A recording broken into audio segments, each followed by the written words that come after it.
Well, here we are in week 10, and I have to admit, I wasn't really looking forward to week 10. And primarily because there's so much going on in the world. And week 10 was going to be the week that we have the presidential election. And I know there are so many questions about this election, right? One is, will America be able to maintain its relationships with our enemies? Two, will women be safe? Will they feel safe? And then three, will America be great again? And the answer is, oh yeah, oh yeah. No more. I did not want to live in Hillary's America. I know many of you did not want to live in Hillary's America. And if you did, sorry. It's just like fantasy football. Sometimes you win, sometimes you lose. And sometimes the win is a lot more meaningful, a lot more significant than most. And this certainly was. Well, I want to look ahead. Don't really want to look back too much. Last week was a typical week. Of the 5 games, I picked 4 of them correctly. And one of them I actually said was going to be a tie. And that was the game between Tony, you, and me. I said that game's going to stink so bad, it's going to be a tie. And you won. Although it was really, really close. It took a fourth quarter touchdown, so congratulations, good job. You had Mike Gillisley score that touchdown and beat me, so congratulations. Good job there, Tony. All right, so this week they're calling Rivalry Week. I don't know why. I'm playing Mike and playing your Steeler Nation. I don't think we're rivals. You beat me pretty handily that first week, and I never beat you before, so as rivalries go, this might be a weak one.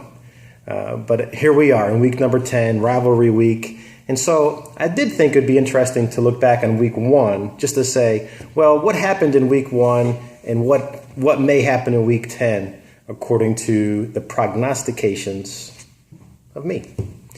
Well, in week 1, we had, of course, those 5 games that started off our season. We had Steeler Nation, Mike's team, beating me by about 30 points. We had the Silver Bullets beating Bob's team by 21. We had Team Dietrich in probably their closest game of the year, beating the Red Devils by just 9. And our blowout that week was Luck Don't Be a Lady beating Houday Nation. But that's when Luck Don't Be a Lady was actually the Holy Garoppolos. But they won by 50. And then the last game was Tony's Chance, beating up on the Go Browns team led by Rick by 28 points. And so a lot's happened, of course, since then. And let's look now to this week. Will anything change? Will those same 5 teams win this week? Well, we'll see. But I think we're going to have a little bit of a shakeup. And the first one begins with my matchup, Monkey Punch, with Mike's Steeler Nation. And as I looked at this, I said, Brady's back. He didn't play last week. He was on his bye. And I have a decent matchup with my running backs. And so, Mike, you had to fill in some gaps because Derek Carr and Amari Cooper are on bye. But I think you filled your quarterback gap pretty admirably there with Trevor Siemian. And then also you decided to pick up Tyrell Smoochie Williams. I had him on my team, started him a few times. But he's the second receiver there in San Diego. And if Tyrell Smoochie Williams can do well for you, I think you'll be okay. So I give myself a slight nod in this just because Brady's back. And I have a good matchup with, again, my quarterbacks. But you have a good matchup, too, with Simeon playing against New Orleans. I think that's always a good thing. But they're playing in New Orleans, so it could be a shootout. And if it is, that favors you. The second matchup, again, is the boys playing the Silver Bullets. Again, week 1, Silver Bullets beats the boys by 30 or 30-plus points. This time I see it a little differently. Bob, your team, you have Brown, who's got Ben Roethlisberger back, so that's always helpful. And then you have, of course, a really good matchup with Mariota, who has been on fire. I mean, who would have thunk? Marcus Mariota is one of the top quarterbacks, and so he's been very, very good for you.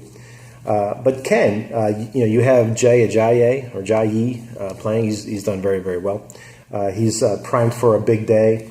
And also you have a couple of tougher matchups, one being Brandon Cooks. He's playing against Denver. Denver is probably the toughest team them and Seattle against the pass. So I think that might be a struggle there with Cooks, and you need him to have a good day. But also, right now you have Prescott in there, and you picked up Prescott fairly recently. And one of the things is, if Prescott were playing home, then I might give you the nod here. But he's not. He's on the road. And so I'm going to give the nod here to the boys, who are in 6th place. Ken's team, Silver Bullets, are in 4th. And if that shakes out to be a victory for the boys, that's going to shake up the playoffs a little bit. Then we have Team Dietrich playing the Red Devils. And again, Team Dietrich is a steamroller. And this week, Breeze is at home. But Breeze is at home with a tough matchup against Denver. But he's at home, and that seems to be huge for him. So you have a benefit there. But here's the thing.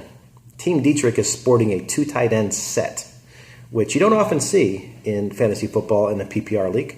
But you have Pitta in there and Jimmy Graham. Interesting choice. But hey, who am I? You're in 2nd place. So God bless, as they say. And then the Red Devils have to replace LaShawn McCoy in their lineup because he's on a bye. And then you might want to consider doing a couple of things there, Michael. You have Mohamed Sanu and also Steve Smith on the bench. And Steve Smith's been huge. He's playing tonight against against Cleveland. So that could be a game changer there. Now, if things stay the way they are, then of course I give the nod at this point to Team Dietrich, which is becoming a common refrain. And then we have Luck Don't Be a Lady playing, again, Who Day Nation. And we have the 1st place team playing the 5th place team. So Rob and Seth, your team's doing really, really well here. And one of the things you did recently was pick up Michael Evans, who was just cleared off of concussion protocol. Man, I wish I made that trade. That's a huge, huge benefit for your team going forward. And then also, Darren Sproles is in a great spot for your flex, so I think that's going to do you well.